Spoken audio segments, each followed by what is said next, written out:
হোলী আমি সকলোৱে খেলোঁ, কিন্তু আমি বহুতে নাজানো হোলীৰ দিনটো আমি কিয় হোলী খেলোঁ বা মানো হোলীৰ দিনটো। আজি আমি অলপমান আলোচনা কৰোঁ। আহকচোন, হোলীৰ দিনটো আমি কিয় মানো বা খেলোঁ। প্ৰহ্লাদৰ কথা বিষ্ণু পুৰাণ আৰু ভাগৱতত ভালকৈ বিৱৰণ কৰা আছে, তাৰ বিষয়ে ক'ব বিচাৰিছোঁ। হিৰণ্যকশ্যপ যেতিয়া ব্ৰহ্মাৰ তপস্যা কৰি আছিল, তেতিয়া সেই সময়ত তাৰ পত্নী কায়াদু গৰ্ভৱতী আছিল। তেতিয়া ইন্দ্ৰ কায়াদু ঠাইলৈ গৈছিল। ইন্দ্ৰৰ ভয় আছিল কায়াদুৰ পেটত দৈত্য হ'ব পাৰে আৰু হিৰণ্যকশ্যপৰ নিচিনা বলৱান হ'ব পাৰে। জন্ম হোৱাৰ আগতেই মাৰি পেলা উচিত। তেতিয়া নাৰদক লগ পালে আৰু নাৰদে কায়াদুক বচালে। নাৰদে নিজৰ আশ্ৰমত লৈ আহিছিল। কায়াদুক উপদেশ দিলে নাৰদে। কায়াদুৰ পেটত তেতিয়া প্ৰহ্লাদ আছিল।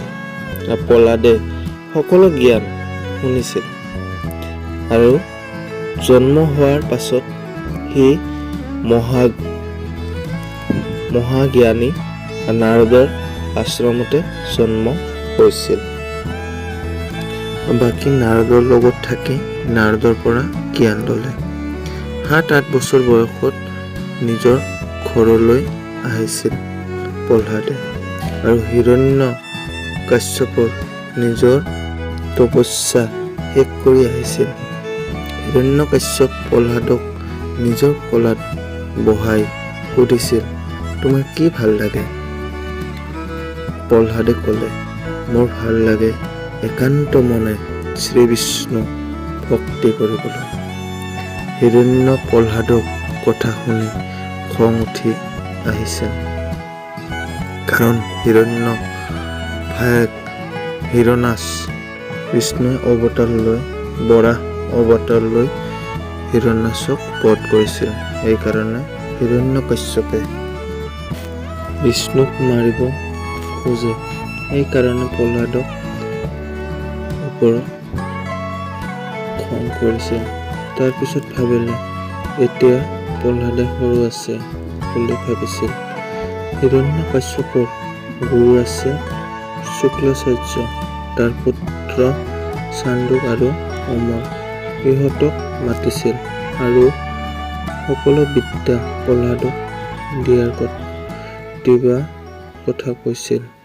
প্ৰহ্লাদক শিক্ষা দিছিল। প্ৰহ্লাদে শুনিছিল, কিন্তু মানা নাছিল। শেষ মুহূৰ্তত গুৰুপুত্ৰ হাৰ মানিছিল আৰু হিৰণ্যকশ্যপৰ ওচৰত গৈ ক'লে, আমি সকলো জ্ঞান দিছোঁ। সি বুজি পায়, কিন্তু মানি নলয়। সি অকল বিষ্ণুৰ জপ কৰিয়ে থাকে। আমি নোৱাৰিম মহাৰাজ। তেতিয়া হিৰণ্যকশ্যপৰ খং উঠিছিল আৰু প্ৰহ্লাদক নানান প্ৰকাৰে অত্যাচাৰ কৰিছিল। কেতিয়াবা তৰোৱাৰেৰে কাটিছিল, হাতীৰে গচকিছিল, শিলৰ লগত বান্ধি পাহাৰৰ ওপৰৰ পৰা পেলাই দিছিল আৰু নানান প্ৰকাৰৰ অত্যাচাৰ কৰিছিল। কিন্তু প্ৰহ্লাদৰ মুখত কেৱল ভগৱান শ্ৰী বিষ্ণুৰে নাম আছিল। প্ৰহ্লাদৰ মৃত্যু নোহোৱাত হিৰণ্য নিজৰ ৰাজভৱনলৈ প্ৰহ্লাদক লৈ গ'ল আৰু প্ৰহ্লাদক গালি পাৰি ক'লে, বিষ্ণু বিষ্ণু কৈ থাক যে বিষ্ণু ক'ত থাকে? ময়ে ভগৱান, বিষ্ণু নাই। প্ৰহ্লাদে ক'লে, বিষ্ণু সকলো জাগাতে আছে। তেতিয়া হিৰণ্যকশ্যপে খঙতে খুটা এটাত মাৰি দিলে। তেতিয়া নৰসিংহ ওলাই আহিল। তেতিয়া ৰাতি দিন একো হোৱা নাছিল।